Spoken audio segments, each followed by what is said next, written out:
By the time David Crosby shuffled onto the small stage in Santa Barbara in his 70s, white hair pulled back, belly soft under a loose shirt.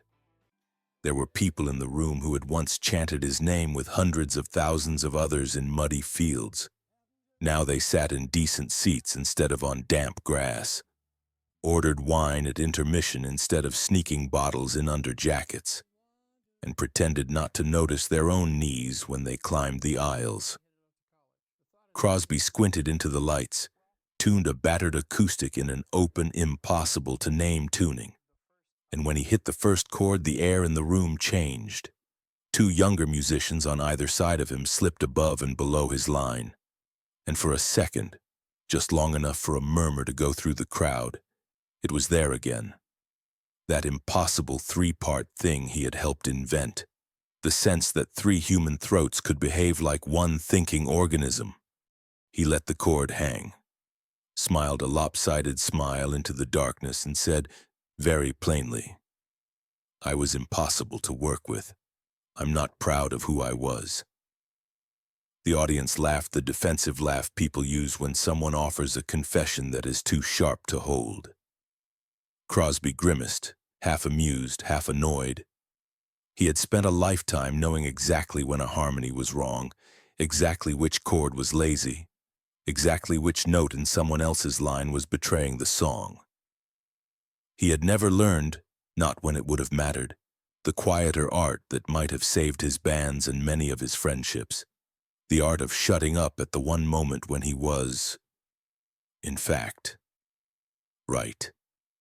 He hit another voicing that did not quite resolve, let it ring like an unanswered question, and slid into Guinevere, a song so beautiful it still felt like an insult, written by a man who had spent decades systematically blowing up every structure that tried to hold him. David Van Cortlandt Crosby was born in Los Angeles in 1941, in a house where culture was not an aspiration but a given. His father, Floyd Crosby, shot films that won Oscars. His mother kept shelves of books and a piano in the living room. The family moved in circles where cameras, scripts, and storyboards were tools of work, not exotic objects. It was a childhood with sunlight and film stock baked into its walls.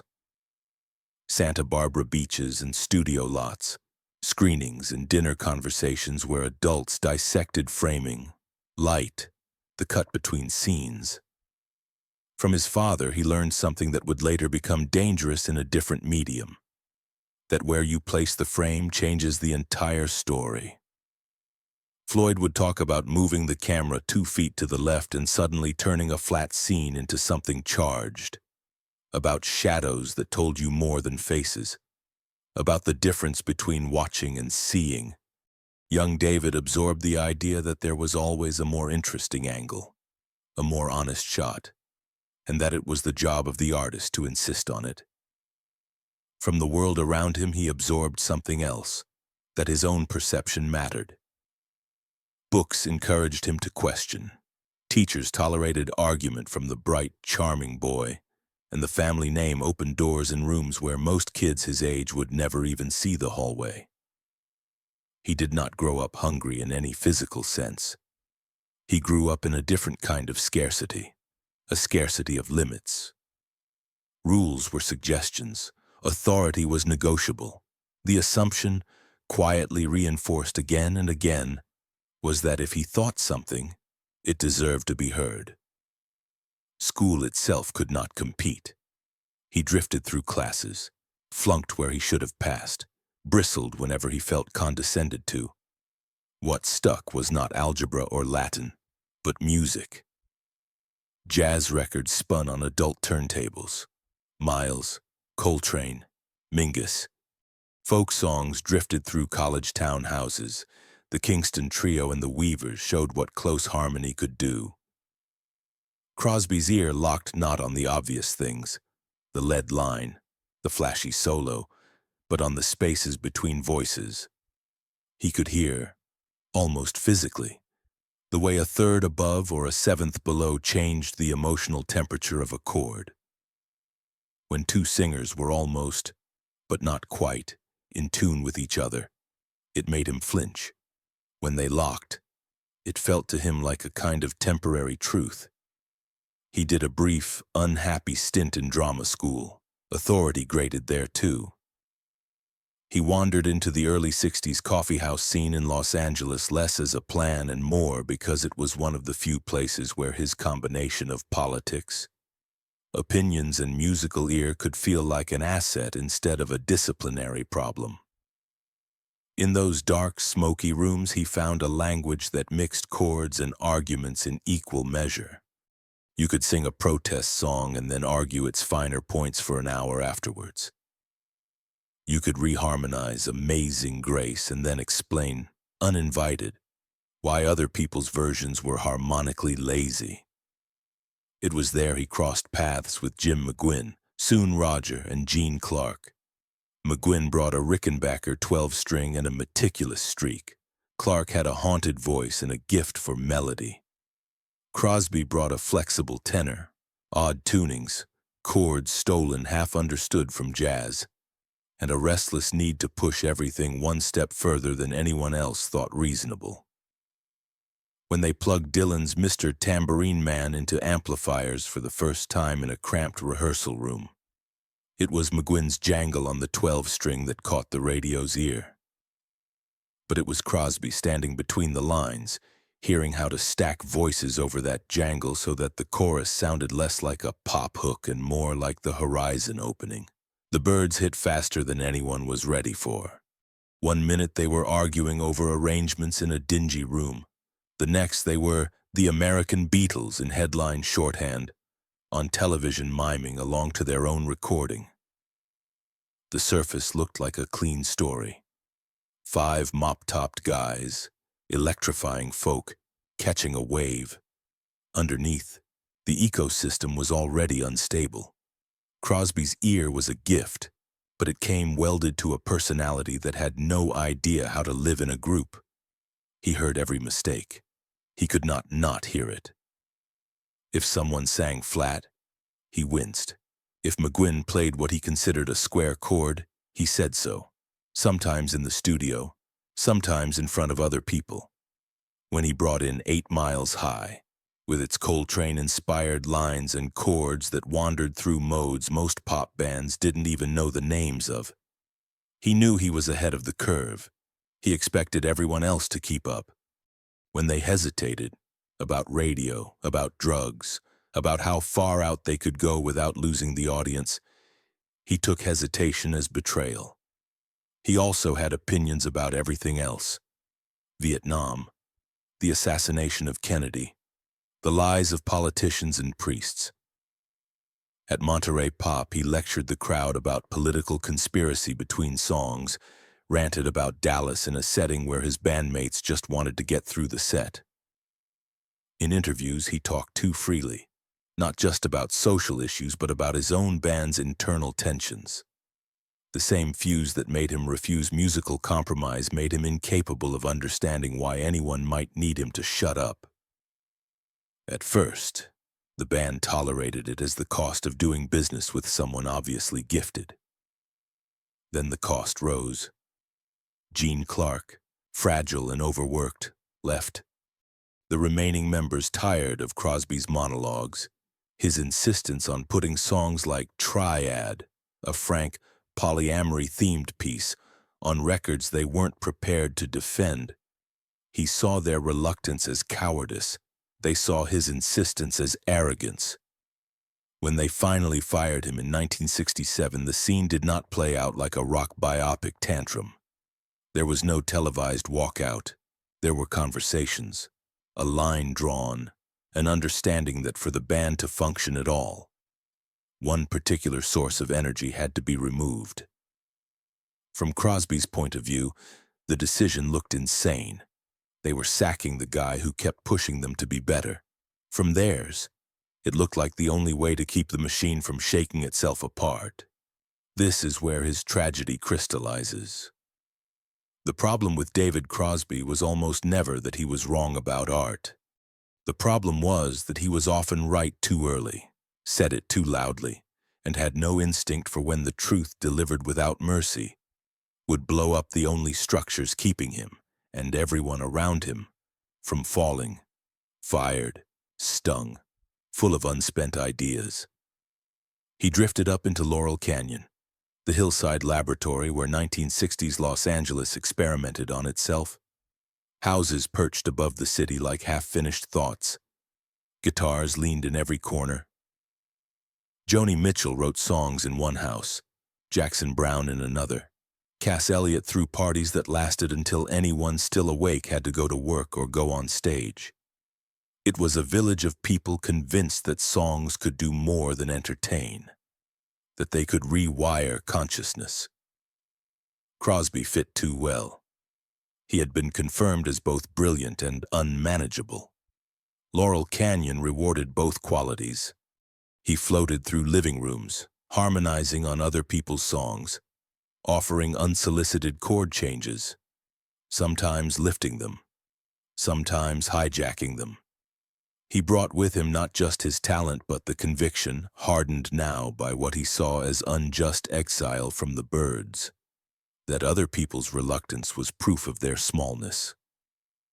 At a party, accounts differ whether it was at Cass Elliot's house or elsewhere, he sat with Stephen Stills and Graham Nash, and they tried out "You Don't Have to Cry" on a whim. Stills sang the lead in his rough, precise baritone. Nash added a high harmony. Crosby listened, then threaded a third line through theirs, slipping into the cracks with that strange internal map of his. For a second, everyone in the room felt something lift off the floor. 3 independent lines locked into a single moving shape. Nash later said it gave him chills so strong he almost stopped singing. In that moment, Crosby heard not just a trick but a future. Here, he thought, is where I belong. These are people who can keep up. Crosby, Stills and Nash, and when he blew in, Neil Young, looked from the outside like the utopian version of a band, 3, sometimes 4, adults, each with a resume, pooling their skills voluntarily. No teenage garage mythology, no Svengali manager, 3 equals who chose each other. Inside, the chemistry was more volatile. Stills brought a near-tyrannical control over arrangements. Nash brought melody, diplomacy, and an instinct for what audiences could absorb. Crosby brought that ear and a head full of ideas that didn't care about radio. Together they wrote the soundtrack of a certain American fantasy. Communal anti-war, sunlit but not naive.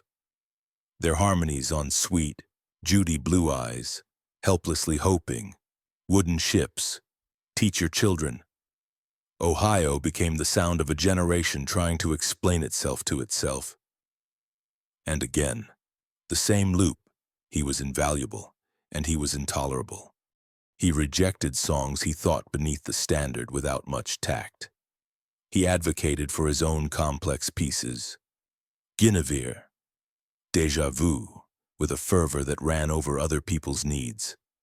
He pushed for longer jams, for political statements on stage that some bandmates felt were beyond their remit. He commented on everything. A flat note in a rehearsal, a weak line in someone else's lyric, a love affair he thought would implode. The band became, for him, another laboratory where his perception was the gold standard and other people's feelings were unfortunate side effects. Then the universe intervened in a way that had nothing to do with chords or egos. In 1969, his girlfriend Christine Hinton was driving a van full of cats when another vehicle hit. In an instant, the person he planned to build a life with was gone, leaving Crosby alone in a house filled with their stuff and an absence that sounded louder than any amplifier. He was already using drugs heavily. Grief turned use into dependence, dependence into compulsion. Cocaine, which had been a thing to pass around at parties, became a constant, freebasing crack followed. Guns began to collect around him as paranoia, partly justified in the violent late 60s, fused with the specific paranoia of heavy cocaine use. The self-sabotage that had previously expressed itself in words and arguments now had more efficient tools. He missed rehearsals, blew recording sessions, melted down on tour. Stills and Nash oscillated between enabling and exasperation. Neil Young, whose own inner weather was stormy enough without someone else's lightning thrown in, withdrew when it got too much. The hippie myth of brotherhood could not survive the reality of a man who treated other people's patience as an inexhaustible resource. The law eventually did what bandmates and partners could not. In the mid-1980s, Crosby was arrested in Texas with cocaine and a loaded gun. The headlines wrote themselves, the mugshots circulated. In court, his name was no longer a ticket to indulgence. He was sentenced to prison. Jail stripped him of all the staging he had once used to define himself. No capes, no carved acoustic guitars, no audience willing to be charmed into forgiving him again. Just concrete, fluorescent light, the smell of disinfectant and sweat, and a bunk that squeaked every time he turned over. At night, when the noise in his head got too loud, he sang under his breath. There was no one to knit a third above or below his line. No one cared if his chords were odd and beautiful. He sang anyway because it was the only thing he had ever done that reliably turned chaos into something structured.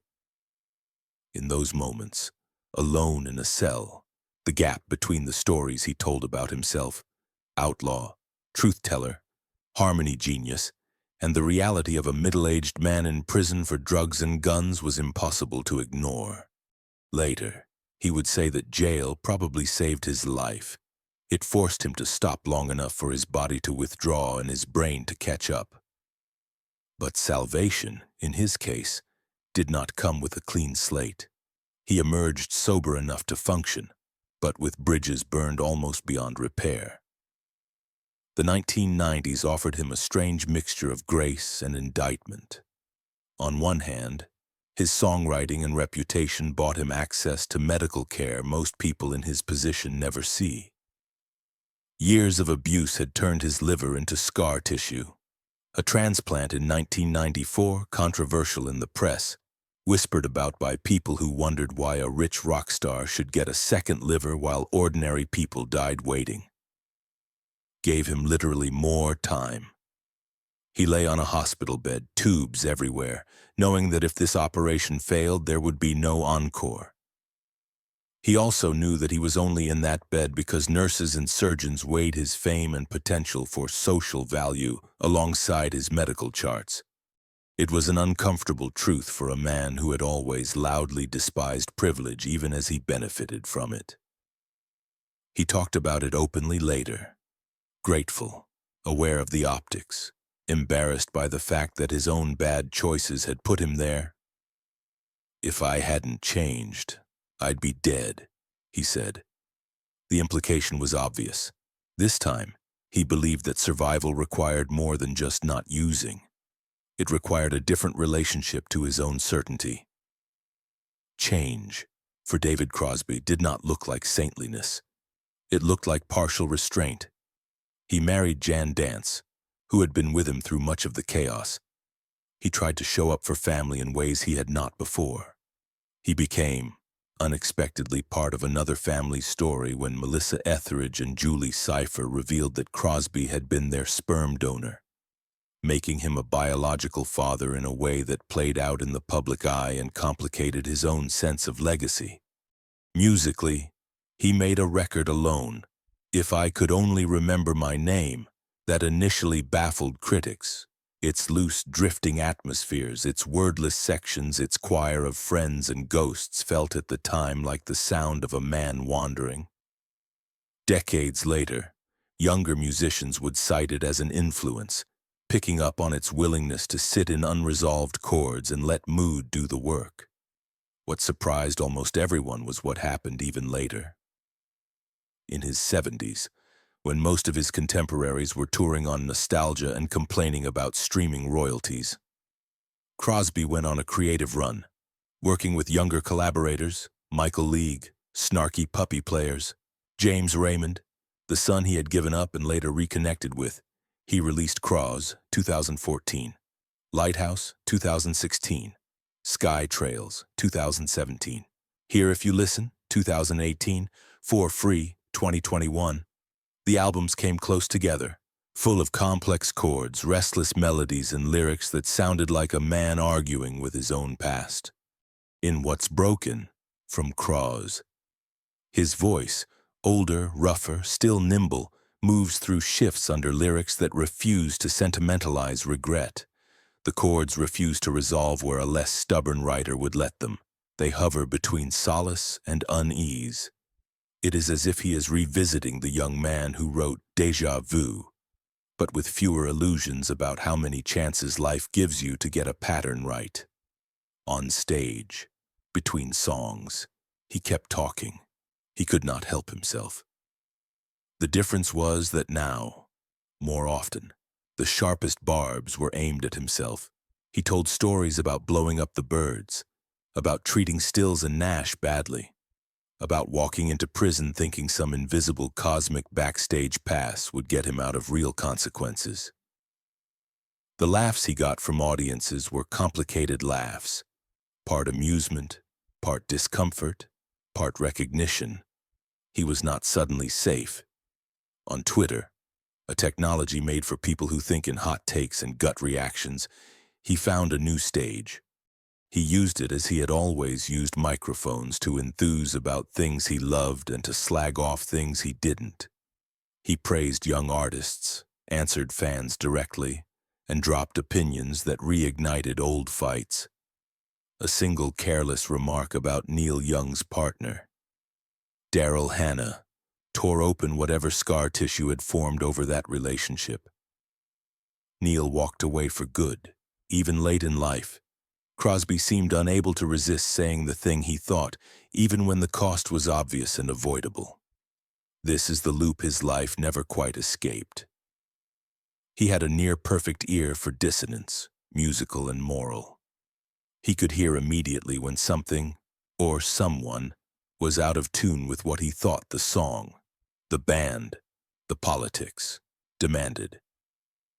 He lacked, for most of his years, any reliable sense of when to keep that perception to himself, or deliver it gently, or shut his mouth entirely for the sake of the fragile thing they had built together. In the Byrds, that lack cost him his place in the band that first gave him a platform. In CSNY, it turned what could have been a lifetime of collaboration into a series of truces and explosions. In his personal life, it left behind a wake of people who had loved him and had to learn, sometimes for their own survival, to love him from far away, or not at all. Listen back through the catalog and you can hear the awareness of this problem embedded long before he had language for it. Almost Cut My Hair is a song about refusing to conform, told from the vantage point of someone who knows he is making his own life harder. Déjà Vu is about cycles you can't escape. Even in Guinevere, with its romanticized female figures, there is an undertow of someone aware that he is projecting fantasies onto people who may not survive the weight. The late records drop the mask. There are songs explicitly about mortality, about outliving expectations, about carrying around the knowledge that some people died never getting the apology they deserved from him. He does not ask the listener to absolve him. He does, in song after song, ask to be seen as a whole person, brilliant, manipulative, generous, cruel, clear-eyed, deluded. The harmonies on these records, and often with younger singers, still have that special bend, that instinct for the note no one else would think to sing. The difference is that occasionally, he lets silence sit where the younger Crosby would have filled it with a joke or a lecture. When he died in January 2023, the headlines wrote themselves, "Troubled Genius," "Harmony Visionary," "Notoriously Difficult." Former bandmates issued statements that read like miniature moral calculations, acknowledging his importance, his friendship, his devastation, and also the hurt he caused. Younger artists he had praised online posted messages about how much it meant that he had taken the time to listen to their work. Fans shared concert stories, arguments, encounters, a small human archive of a man who had spent 60 years walking into rooms and changing the air. There is a comforting version of David Crosby's story where he is simply a cautionary tale. Don't do what he did. Don't let ego and drugs hollow you out. Don't hurt people just because you can see their weak points. That story allows us to keep his music in one hand and his mistakes in the other. Labeled neatly. Art here. Sin there. The more honest version is harder to carry. In that version, he is less freak and more mirror. He is what happens when you magnify common human traits, certainty, impatience, the thrill of being right, with talent and opportunity until they become unsustainable.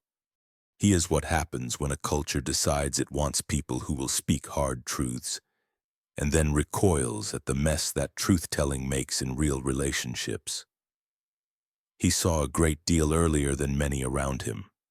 About Vietnam, about political corruption, about the corporate hollowing out of American life, about the lies music industries tell. He saw, with surgical precision, which note in a chord, which word in a lyric would make something honest instead of pretty. What he did not see, until it was too late for some of the people around him, was that being right is not the highest good. Sometimes the highest good is letting a wrong note slide until you can fix it without shattering the song. In the end, that is the knife his story leaves hanging over the rest of us. We live in a time that rewards people who call things out, that gives microphones to those who see what is broken and name it.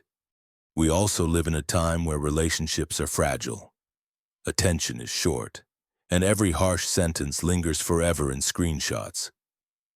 We claim to want honesty. We flinch at its consequences. David Crosby spent his youth mastering the easy part of the job, hearing every dissonance in the room and refusing to pretend it wasn't there. He spent his last years trying, imperfectly, to learn the harder part, how to live with other people while carrying that knowledge. If a man can hear all the wrong notes before anyone else does and build harmonies that, for 3 minutes, make strangers feel like they belong to something larger than themselves, then who, exactly, is responsible for teaching him the one craft he never really learned? Not how to be right, but when to leave a truth unsaid so that the song and the people singing it can survive another verse? And if we are the ones who cheer the loudest for those who tell it like it is, are we sure we have learned that craft any better than he did?